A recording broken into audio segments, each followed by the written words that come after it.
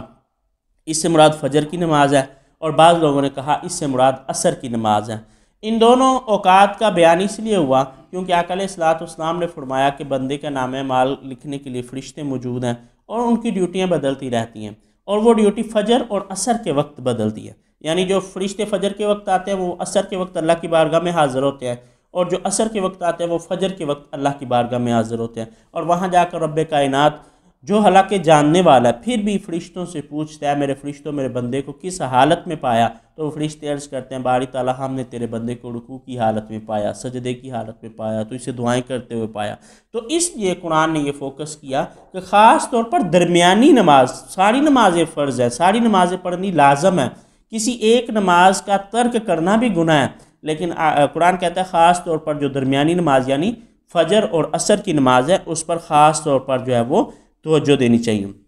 اور پھر 16ویں رکوع کے اندر بنی اسرائیل کا ذکر ہوا کہ موسیٰ علیہ السلام کے بعد ایک قوم نے کہا جی ہم جہاد کرنا چاہتے ہیں، اس قوم کے نبی نے کہا، بنی اسرائیل کا جو اس وقت کے نبی تھے انہوں نے کہا کہ مجھے ڈر ہے کہ آپ ابھی کہہ رہے ہیں جہاد کریں گے، بعد میں آپ انکار کر دیں گے۔ قوم کہنے لگی نہیں ہم جہاد کے لیے تیار ہیں، ہمارے لیے کوئی سلطان جو ہے وہ حکمران مقرر کیا جائے۔ تو اللہ رب العزت نے ان کے لیے طالوت کو جو ہے وہ مقرر کیا۔ اب انہوں نے اعتراض شروع کر دیا یہ طالوت ہی کیوں، ہم میں فلاں بندہ بھی ہے، یہی معاملہ رسول اللہ صلی اللہ علیہ وآلہ وسلم کی ذات کے ساتھ بھی ہوا کہ آقا علیہ الصلوۃ والسلام کو نبوت عطا فرمائے گی، تو لوگوں نے اعتراض کرنا شروع کر دیا جی اللہ نے اگر نبی بنا نہیں تھا تو طائف کا کوئی بندہ بنا دیتے، آپ کے پاس ہے ہی کیا، معاذ اللہ۔ اس طرح کے واقعات ہوئے اور یہ ہر دور میں ہوتے رہی۔ تو انہوں نے بھی کہا کہ طالوت ہی کیوں؟ اللہ رب العزت نے فرمایا اس لیے کہ اس کے پاس علم ہے، یعنی طالوت کو جو حکمران مقرر کیا گیا اس کا جسم اور اس کے علم کی وجہ سے خالق کائنات نے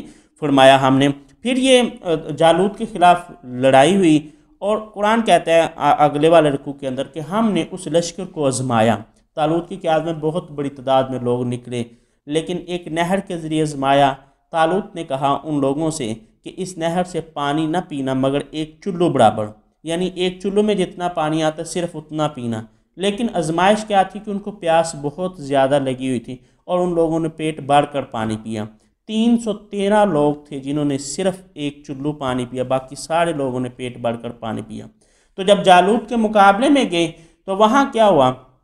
کہ جن لوگوں نے پیٹ بھر کر پانی پیا تھا انہوں نے کہا نہیں، ہمارے اندر تو طاقت ہی نہیں ہے، ہم جالوت سے لڑ ہی نہیں سکتے۔ لیکن وہ لوگ جو 313 تھے جنہوں نے ایک چلو پانی پیا تھا، وہ کہنے لگے کہ تاریخ کے اندر ایسی مثالیں ملتی ہیں کہ تھوڑے لوگ اکثریت پر غالب آ گئے ہوں، تو اس لیے ہم لڑیں گے، انشاءاللہ ہم فتح حاصل کریں گے۔ تو حضرت داؤد علیہ السلام بھی اس لشکر کے اندر شامل تھے۔ حضرت داؤد علیہ السلام نے جالوت کو قتل کر دیا، اور بعد میں خالق کائنات نے اس پارے کے آخر میں فرمایا پھر ہم نے داؤد علیہ السلام کو سلطنت اور حکمت عطا فرمائی۔ تو گویا اس سے یہ بات بھی سمجھ میں آتی ہے کہ جو حکمران ہوں ان کو صاحب علم اور صاحب حکمت جو ہے وہ بھی ہونا چاہیے۔ تو خالق کائنات کی بارگاہ میں دعا کرتا ہوں اللہ رب العزت ہمیں قرآن سمجھنے کی توفیق عطا فرمائے۔ وما علینا الا البلاغ المبین۔